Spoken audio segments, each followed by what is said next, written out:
English ವಾಕ್ಯಗಳಲ್ಲಿ further more ಹೇಗೆ ಬಳಸಬೇಕು? English ವಾಕ್ಯಗಳಲ್ಲಿ further more ಹೇಗೆ ಬಳಸಬೇಕು? ಫರ್ದರ್ ಮೋರ್ ಅಂದರೆ ಅಷ್ಟೇ ಅಲ್ಲದೆ ಇದಲ್ಲದೆ. ಫರ್ದರ್ ಮೋರ್ ಅಂದರೆ ಅಷ್ಟೇ ಅಲ್ಲದೆ ಇದಲ್ಲದೆ. ಇದನ್ನು ಈಗಾಗಲೇ ಹೇಳಿರುವ ವಿಷಯಕ್ಕೆ ಪೂರಕವಾಗಿ ಮತ್ತೊಂದು ಹೆಚ್ಚುವರಿ ಮಾಹಿತಿಯನ್ನು ಅಥವಾ ಬಲವಾದ ಕಾರಣವನ್ನು ಸೇರಿಸಲು ಬಳಸುತ್ತೇವೆ.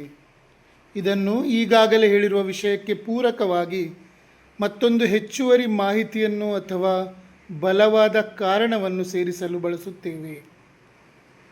ಉದಾಹರಣೆಗೆ, the house is beautiful, furthermore it is very cheap. ಮನೆ ಸುಂದರವಾಗಿದೆ, ಅಷ್ಟೇ ಅಲ್ಲದೆ ಇದು ತುಂಬ ಅಗ್ಗವಾಗಿದೆ. The house is beautiful, furthermore it is very cheap. He is an excellent writer, furthermore he is a great speaker. ಅವನು ಅತ್ಯುತ್ತಮ ಬರಹಗಾರ, ಅಷ್ಟೇ ಅಲ್ಲದೆ ಅವನು ಅತ್ಯುತ್ತಮ ವಾಗ್ಮಿಯೂ ಹೌದು. He is an excellent writer, furthermore he is a great speaker. She speaks English fluently, furthermore she knows French. ಅವಳು English ಸರಾಗವಾಗಿ ಮಾತನಾಡುತ್ತಾಳೆ, ಅಷ್ಟೇ ಅಲ್ಲದೆ ಅವಳಿಗೆ ಫ್ರೆಂಚ್ ಕೂಡ ತಿಳಿದಿದೆ.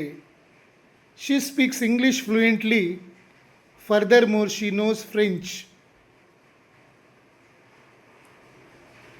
Reading books improves knowledge, further more it reduces stress. ಪುಸ್ತಕಗಳನ್ನು ಓದುವುದರಿಂದ ಜ್ಞಾನ ವೃದ್ಧಿಯಾಗುತ್ತದೆ, ಅಷ್ಟೇ ಅಲ್ಲದೆ ಇದು ಒತ್ತಡವನ್ನು ಕಡಿಮೆ ಮಾಡುತ್ತದೆ. Reading books improves knowledge, furthermore it reduces stress. The smartphone has a great camera, furthermore the battery lasts long.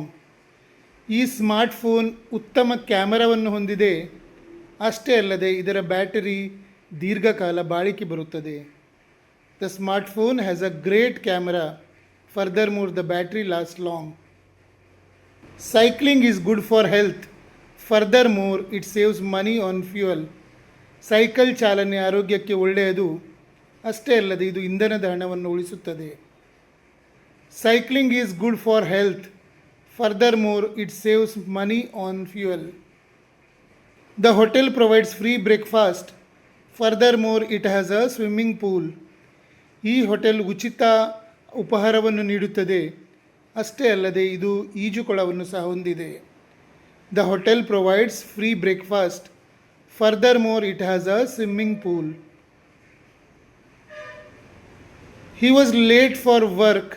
Furthermore, he forgot his laptop at home. ಅವನು ಕೆಲಸಕ್ಕೆ ತಡವಾಗಿ ಬಂದನು, ಅಷ್ಟೇ ಅಲ್ಲದೆ ಅವನು ತನ್ನ ಲ್ಯಾಪ್ಟಾಪನ್ನು ಮನೆಯಲ್ಲೇ ಮರೆತು ಬಂದಿದ್ದನು. He was late for work. Furthermore, he forgot his laptop at home. ಯಾರಿಗಾದರೂ 3 ತಿಂಗಳಲ್ಲಿ ಇಂಗ್ಲೀಷ್ ಕಲಿಬೇಕು, ಇಂಗ್ಲೀಷಲ್ಲಿ ಕಾನ್ಫಿಡೆನ್ಸ್ ಬೇಕು, ಇಂಗ್ಲೀಷ್ ಮಾತನಾಡುವಾಗ ಇರುವ ಭಯ ಅಂಜಿಕೆ ಹೋಗಿ ಕಾನ್ಫಿಡೆಂಟ್ ಆಗಿ ಮಾತಾಡಬೇಕು ಅಂತ ಇದ್ದರೆ ನನ್ನ ನಂಬರಿಗೆ ವಾಟ್ಸಪ್ ಮಾಡಿ.